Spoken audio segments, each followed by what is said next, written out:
ಸ್ವಲ್ಪ ಜನ ರೂಮ್ ಎತ್ಕೊಂಡು, ನಾವು ಬರೋದಕ್ಕೂ ಮುಂಚೆನೇ ನಮ್ಮ ದೊಡ್ಡಮ್ಮವರು ರೂಮ್ ಎತ್ಕೊಂಡು ಎಲ್ಲ ರೆಡಿಯಾಗಿ ಇಟ್ಕೊಂಡಿದ್ರು. ಇವಳು ನಮ್ಮ ಇನ್ವೈಟ್ ಮಾಡಿದ್ರಲ್ಲ, ಆ ದೊಡ್ಡಮ್ಮನ ಮಗಳು ಇವಳು, ನಮ್ಮ ಅಕ್ಕ ಆಗಬೇಕು. ನಮ್ಮಮ್ಮ ಮತ್ತು ನನ್ನ ತಮ್ಮ ಪ್ರಣೀತ್ ಅಲ್ಲೇ ಇದ್ದಾನೆ ನೋಡಿ, ಇವನು ಇನ್ನೊಂದು ದೊಡ್ಡಮ್ಮನ ಮೊಮ್ಮಗ.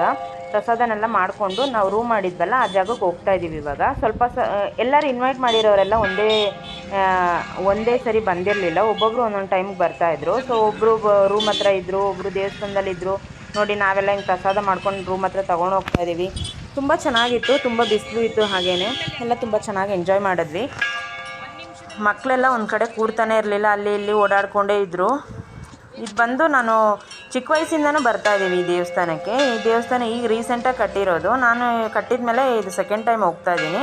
ಇಲ್ಲಿ ಎಲ್ಲ ಫೆಸಿಲಿಟಿನೂ ಇದೆ, ರೂಮ್ ಫೆಸಿಲಿಟಿ ಆಗಲಿ, ನೀರು ಫೆಸಿಲಿಟಿ ಆಗಲಿ, ಮಕ್ಳಿಗೆ ಆಟ ಆಡೋದಕ್ಕೆ ಪಾರ್ಕ್ ಆಗಲಿ, ಎಲ್ಲನೂ ತುಂಬ ಚೆನ್ನಾಗಿ ಮಾಡಿದ್ದಾರೆ ಇವಾಗ. ಆದರೂ ಎಲ್ಲರೂ ತುಂಬ ಚೆನ್ನಾಗಿ ಎಂಜಾಯ್ ಮಾಡಿದ್ವಿ. ವರ್ಷಕ್ಕೊಂದ್ಸರಿ ಬರ್ತಾ ಇರ್ತೀವಿ ಫ್ರೆಂಡ್ಸ್. ನೆಕ್ಸ್ಟ್ ಏನಾಯ್ತು ಅಂದರೆ ನೆಕ್ಸ್ಟ್ ವ್ಲಾಗಲ್ಲಿ ಹಾಕ್ತೀನಿ. Bye friends.